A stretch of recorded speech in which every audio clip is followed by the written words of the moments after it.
우리에게 주신 말씀은 예레미야 애가 3장 40절부터 54절까지의 말씀, 구약성경 1147쪽에 있습니다. 예레미야 애가 3장 40절부터 54절까지의 말씀, 우리 다 같이 한 목소리로 천천히 하나님 말씀을 봉독하겠습니다. 같이 읽습니다. 우리가 스스로 우리의 행위들을 조사하고 여호와께로 돌아가자. 우리의 마음과 손을 아울러 하늘에 계신 하나님께 들자. 우리의 범죄함과 우리의 반역함을 주께서 사하지 아니하시고 진노로 자신을 가리시고 우리를 추격하시며 죽이시고 긍휼을 베풀지 아니하셨나이다. 주께서 구름으로 자신을 가리사 상달되지 못하게 하시고 우리를 문나라 가운데에서 쓰레기와 폐물로 삼으셨으므로 우리의 모든 원수들이 우리를 향하여 그들의 입을 크게 벌렸나이다. 두려움과 함정과 파멸과 멸망이 우리에게 임하였도다.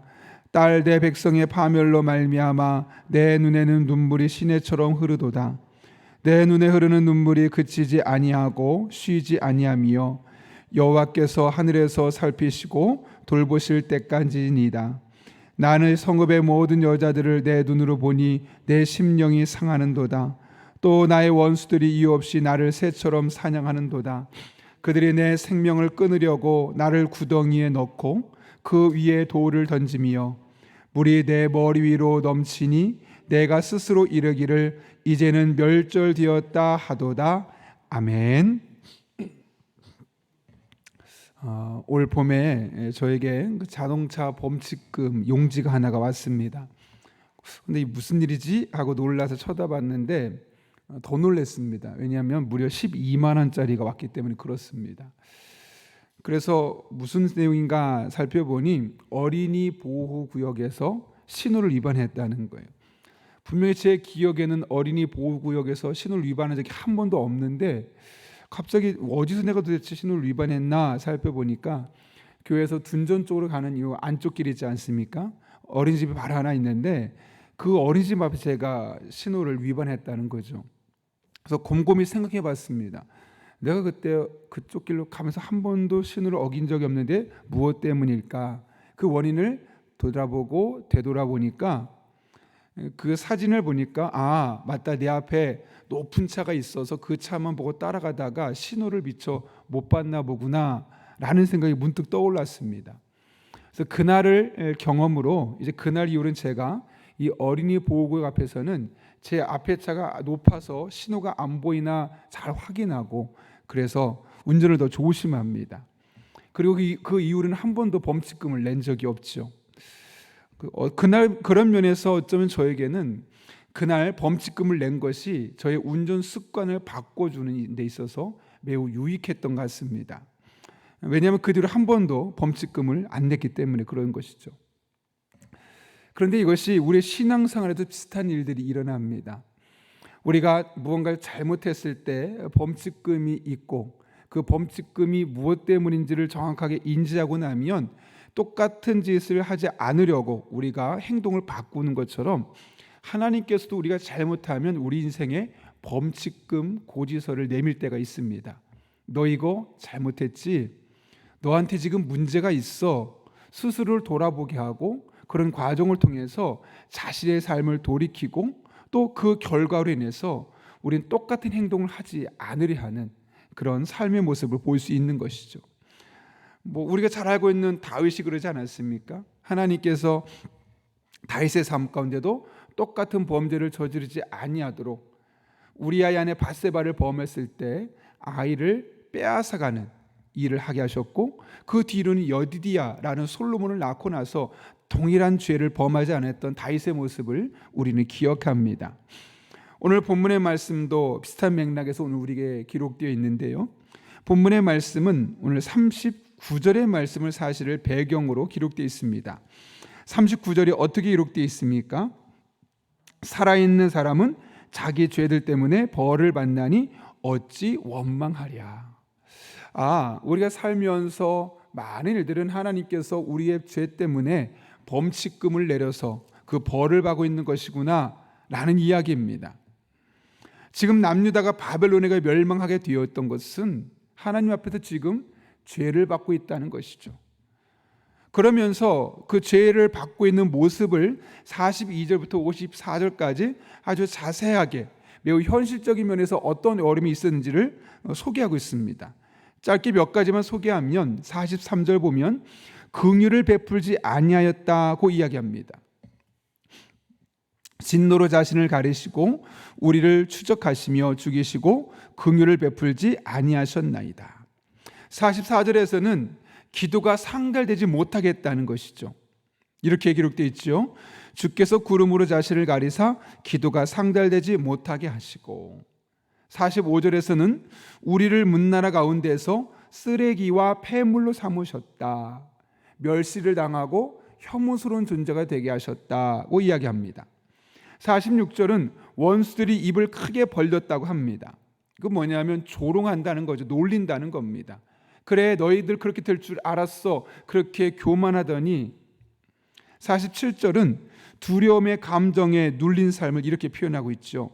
두려움과 함정과 파멸과 멸망이 우리에게 임하였도다. 사실 같은 말인데 지금 그 두려움이 얼마나 큰지를 점층적으로 표현하고 있는 겁니다. 일종의 공황장애처럼 어떤 두려움이란 감정에 휩싸여서 이도저도 못하고 있는 이스라엘 백성들의 모습을 이야기하고 있는 것이죠. 이로 인해 예레미야 자신도 힘들었던 시간을 보냈습니다. 특별히 48절을 보면 이렇게 이야기하죠. 한번 읽어볼까요? 시작. 내 눈에 흐르는 눈물이 그치지 아니하고 쉬지 아니하며.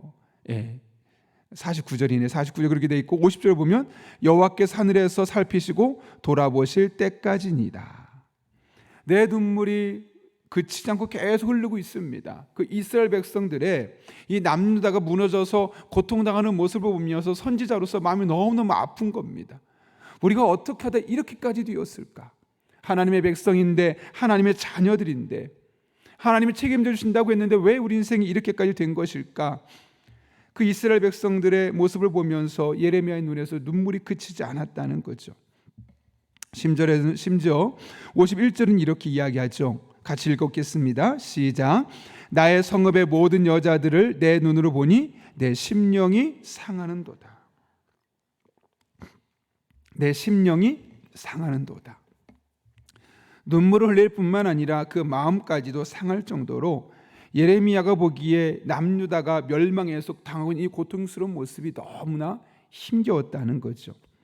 지금 이것이 남유다가 죄로 인해 벌을 받으면서 겪는 수많은 고통들입니다. 이 상황이 얼마나 벅차고 소망이 없어 보였는지 54절 보면 그들이 이렇게 했다고 이야기해요. 물이 왜 머리 위로 넘치니 내가 스스로 이르기를 이제는 멸절되었다 하도다. 끝났다는 거예요. 소망이 없다는 거죠. 그런데 여러분, 정말 그럴까요? 그렇지 않죠. 하나님께서 우리들의 삶에 범칙금 고지서를 내미신 이유가 무엇 때문입니까? 벌을 주고 괴롭히는 약간 그런 표현이 원색적일 수 있지만 변태적인 그런 성향을 가지신 분이시기 때문에 그럴까요? 그렇지 않죠. 우리를 괴롭히는 것, 우리를 벌 주는 것이 하나님의 목적이 아닙니다. 오히려 이렇게 범칙금 고지서를 내미는 과정을 통해서 우리를 쇄신시키기 위해서죠. 아, 이거는 잘못됐구나.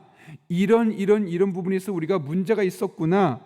그래가면서 자신의 삶을 바꾸고 새로운 삶을 살게 하기 위해서 그런 죄와 벌을 허락하시는 거죠. 그렇기 때문에 그것은 길이 있습니다. 해결 방법이 있습니다. 그렇지 않다면 하나님께서는 우리들의 삶에 힘든 시간을 절대로 주시지 않으십니다. 마찬가지죠.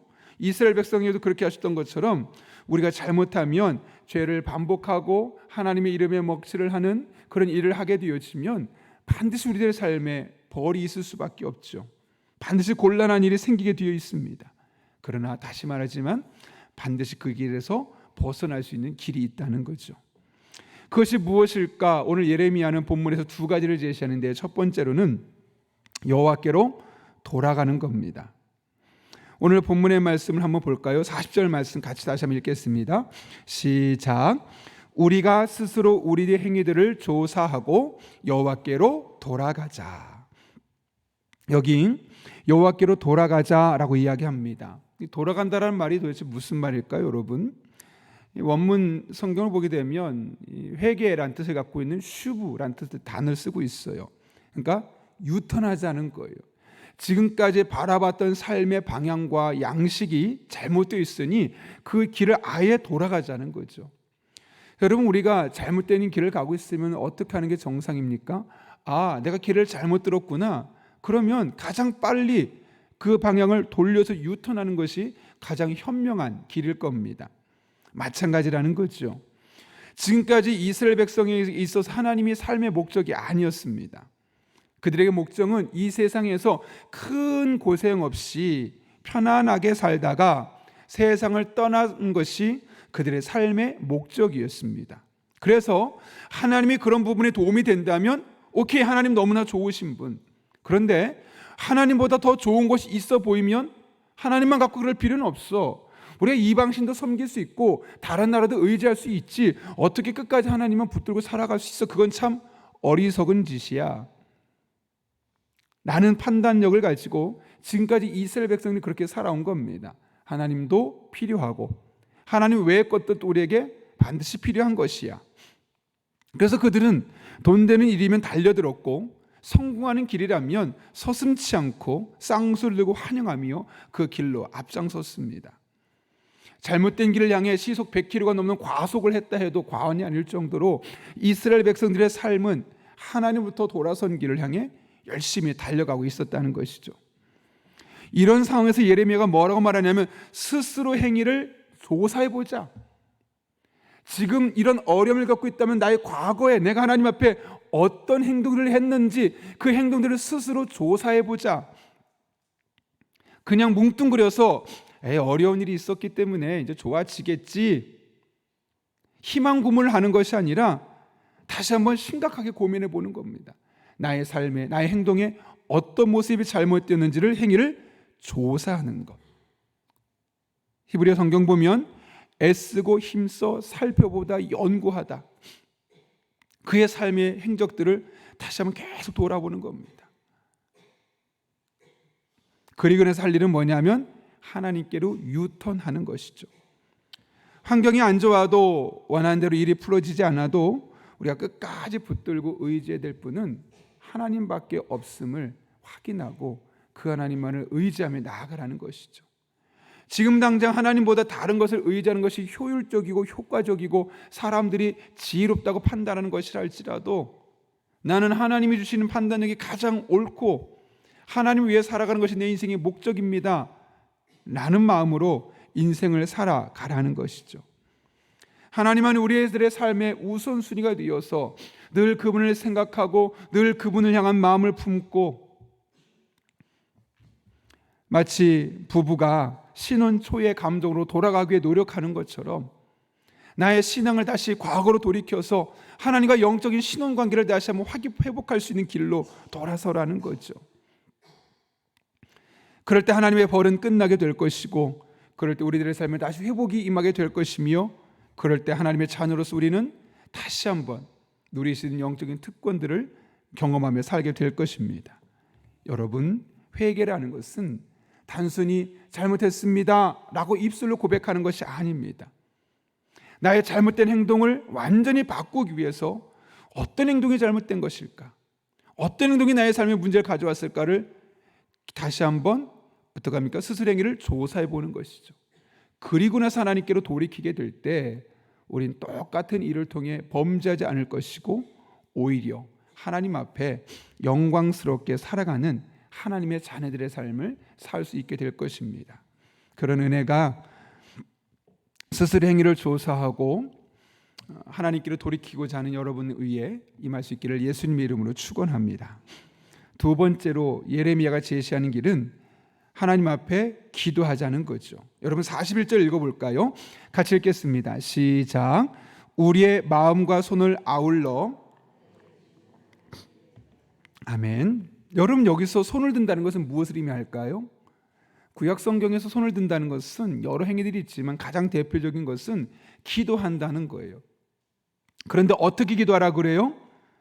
마음과 손을 아울러 함께 기도하라는 거죠. 이게 무슨 말일까요, 여러분? 그러니까 남유다 백성들이 기도하지 않았다는 게 아니에요. 기도는 했는데 무엇이 빠졌다는 거예요? 마음이 빠져 있었다는 거예요.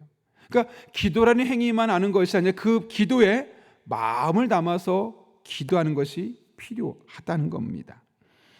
여러분, 우리가 오랜 시간 신앙생활 하다 보면 나도 모르게 습관적으로 기도할 수 있습니다.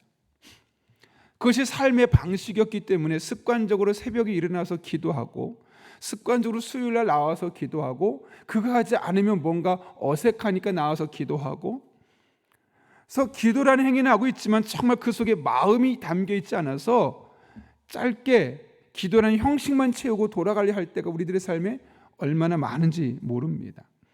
바리새인들이 그랬죠. 그들은 하루에 3번 시간을 정해놓고 그 시간이 되면 성전에 가서 하나님께 기도했던 사람들입니다. 누구보다 기도하는 행위에 있어서만큼은 많은 사람에게 모본이 되었겠지만 하나님 앞에 결국 그들의 그 모습이 칭찬받았습니까? 책망받았습니까? 책망받았죠. 단순히 기도를 넘어서 금식까지도 정기적으로 했던 그들의 신앙에 대해서 하나님은 칭찬하기보다는 얼마나 잘못되어 있었는지, 그것은 기도가 아니라 종교적인 행위였고 단순히 너희들의 심리적인 만족을 위한 것이었다라고 계속해서 복음서에서 예수님께서 말씀하지 않습니까? 제가 예전에 사역했던 교회에서 한 권사님 가정에 신방을 했는데, 권사님께서 기도 제목을 나누고 신방 끝나고 이제 대화를 나누는데 이런 얘기를 하시는 거예요. 목사님, 제가 10년 넘도록 새벽기도 한 번도 안 빠졌습니다. 대단하시더라고요. 한편 그런 생각이 들었어요. 10년 동안 한 번도 안 빠지고 새벽기도 나오셨다는 거 아무나 할 수 없는 일이지. 그런데 10년 동안 새벽기도 한 번도 안 빠진 게 중요합니까? 그 새벽기도 할 때 어떤 마음으로 하나님 앞에 기도했는지가 중요합니까? 물론 둘 다 중요하겠지만 마음이 빠진 10년간의 기도보다는 마음이 담긴 1년의 기도가 훨씬 더 의미가 있겠죠. 물론 그 권사님의 기도를 제가 자평가절하하는 것이 아니라 그 표현만 놓고 보았을 때는 정말 그 10년 동안 하나님 앞에 더 마음을 기울였다면 그 가정 속에 하나님이 어떤 은혜를 베푸셨을까? 제가 그 가정의 상황을 너무나 잘 알고 있으니까 그런 안타까운 마음이 들더라고요. 그러면서 부모님이 신앙이 있으셨고 늘 보았던 것이 그것이었기 때문에 자기는 한 번도 안 빠지셨노라고 이야기를 하는 것이죠. 바리새인도 마찬가지였던 겁니다. 그런데 여러분, 반면에 세리는 어떻게 했죠? 성경을 보게 되면 가슴을 치며 하나님 앞에 나를 불쌍히 여기소서 말하면서 그의 마음을 다한 기도를 올렸다는 사실을 예수님께서 그 기도를 칭찬하고 있음을 우리에게 보여주고 있는 것이죠. 여러분, 우리의 기도의 모습을 한번 돌아볼까요? 우리의 기도는 기도라는 형식, 한 번도 안 빠지는 새벽 기도, 적어도 매일 내가 30분을 할 거야, 1시간 할 거야, 그 시간을 맞추는 기도였습니까? 아니면 한 번을 하더라도 마음을 다해서 하나님께 기도하고 마음을 다해서 쏟아놓고 기도하고 마음의 흡족함을 누릴 때까지 기도하고 돌아가는 기도였습니까? 오늘 주님께서는 예레미야를 통해 말씀하십니다. 그런 아픔을 겪고 있다면 손을 들어 기도하되 마음과 손을 아울러 하나님께 기도해라. 우리의 마음도 하나님 앞에 온전하게 기도할 수 있는 마음이 되도록 해라 라고 말씀하고 있는 것이죠. 그렇게 기도할 때 우리는 기도라는 형식을 넘어서서 우리의 마음을 다한 기도를 드릴 수 있게 될 것이고, 우리의 마음을 다한 기도는 하나님의 전에 상달되게 될 것이며, 하나님 그 기도를 들으시고 우리 안에 고지된 이 범칙금 고지서를 반드시 돌이키는 은혜를 경험하게 될 것입니다. 그런 은혜가 저 여러분의 삶 가운데 경험될 수 있기를 예수님의 이름으로 축원합니다. 함께 기도하겠습니다. 거룩하신 아버지 하나님, 남유다 백성들이 하나님 앞에 벌받고 있는 그 모습을 오늘 적나라하게 소개했던 예레미야 애가의 모습을 보며 혹여나 우리들의 삶에도 이런 일들이 있지는 않은지 돌아봅니다. 설사 그렇다면 오늘 말씀처럼 스스로 행위를 조사하고 여호와께로 돌아가는 우리들 되게 하여 주시고, 기도만 하는 것이 아니라 마음과 손을 아울러 하나님 앞에 기도하는 주의 백성들 되게 도와주셔서 이 어려움이 빠른 시간 안에 해결되게 도와주시옵고, 하나님의 은혜를 간증하게 하여 주시며 그렇게 하나님과 버타는 일상을 살아갈 수 있도록 하나님 아버지 은혜 베풀어 주옵소서. 오늘도 함께 하실 줄 믿사오며 예수님의 이름으로 기도하옵나이다. 아멘. 우리 다 함께 주님께서 가르쳐준 기도하시겠습니다. 하늘에 계신 우리 아버지, 아버지의 이름을 거룩하게 하시며 아버지의 나라가 오게 하시며 아버지의 뜻이 하늘에서와 같이 땅에서도 이루어지게 하소서. 오늘 우리에게 일용할 양식을 주시고 우리가 우리에게 잘못한 사람을 용서해 준 것 같이 우리 죄를 용서하여 주시고 우리를 시험에 빠지지 않게 하시고 악에서 구하소서. 나라와 권능과 영광이 영원히 아버지의 것입니다. 아멘. 오늘 함께 기도하실 때 말씀을 붙들고 기도합니다. 혹여나 우리들의 삶에 우리들의 잘못으로 인해서 하나님께서 벌 주고 있다고 생각된다면 하나님 앞에 우리의 행위를 스스로 조사하고 돌이키는 그런 은혜가 있게 달라고 한 걸음 나아가서 기도만 하지 않게 하시고 마음이 담긴 기도가 하나님께 상달될 때 그 기도를 통해 우리들의 삶을 새롭게 하시는 하나님의 놀라운 은총을 경험할 수 있게 달라고 기도합니다. 한 걸음 나가 오늘도 성령으로 충만케 하셔서 마땅히 기도할 바를 알게 하시고 이를 통해 모든 것을 합력해 선을 이루시는 하나님을 경험할 수 있게 달라고 기도합니다. 가정이 경제적인 어려움을 인하여 낭망하지 아니하도록 우리 교우들의 직장과 사업장 지켜 주시옵소서. 또 오늘 수요 전도대가 있습니다. 복된 소식을 담대하게 선포하는 수요 전도대원들에게 힘과 능력을 더해주시고 수요 기도를 기대하는 마음으로 준비하게 하시며 성령으로 충만한 저녁 집회가 되게 하여 주옵소서.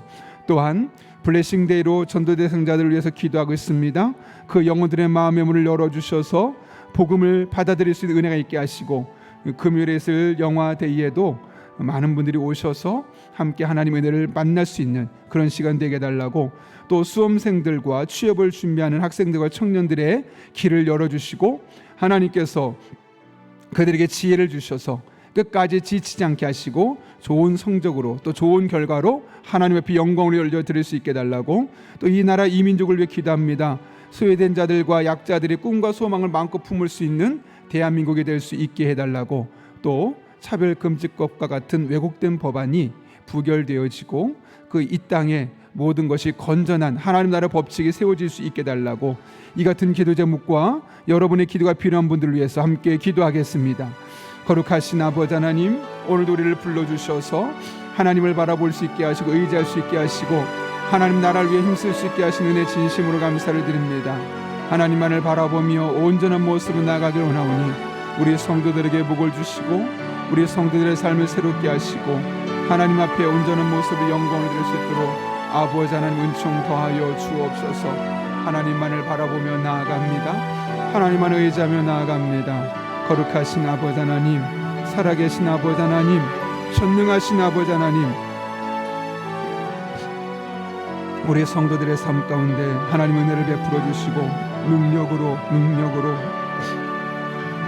하나님만을 바라볼 수 있는 주의 종들의 삶이 되게 하여 주옵소서. 아버지 하나님과 함께 호흡하는 삶, 아버지 하나님의 비영광을 드리는 삶, 오늘 말씀을 붙들고 오면 우리들의 삶에 하나님 앞에 잘못된 행동들을 말미암아 범칙금 고지서가 부과가 되었다면 하나님 단순히 비탄하고 마음으로 안타까워 끝나는 것이 아니라 우리의 행위를 스스로 돌아보게 해 주시옵고 그런 가운데 여호와께로 돌이키는 유턴하는 우리들의 삶이 나타나게 하여 주옵소서. 하나님 아버지, 우리가 기도하되 마음을 아울러 하나님 앞에 기도하기를 원합니다. 우리도 모르는 사이에 늘 기도했었기 때문에 기도하는 것이 마음이 빠져 있을 수도 있음을 고백합니다. 그런 하나님 앞에 정말 진실한 마음으로 간절한 마음으로 고백하는 마음으로 나아가오니 우리 성도 한 분 한 분의 삶에 하나님의 은혜를 부어주시고 능력을 부어주시고 지혜를 부어주시고 그렇게 하나님 영광에 쓰임받는 주의 종들의 삶이 되게 하여 주옵소서. 하나님 아버지, 오늘도 성령으로 충만하게 해주시옵소서. 우리 성도 한 분 한 분의 삶에 하나님의 영으로 충만하게 인도해 주셔서 그 성령 충만한 가운데 마땅히 기도할 바를 알게 하시고 그럴 때 모든 것을 합력해 선을 이루시는 은혜가 우리 성도들의 삶이 오늘도 경험되게 하여 주옵소서.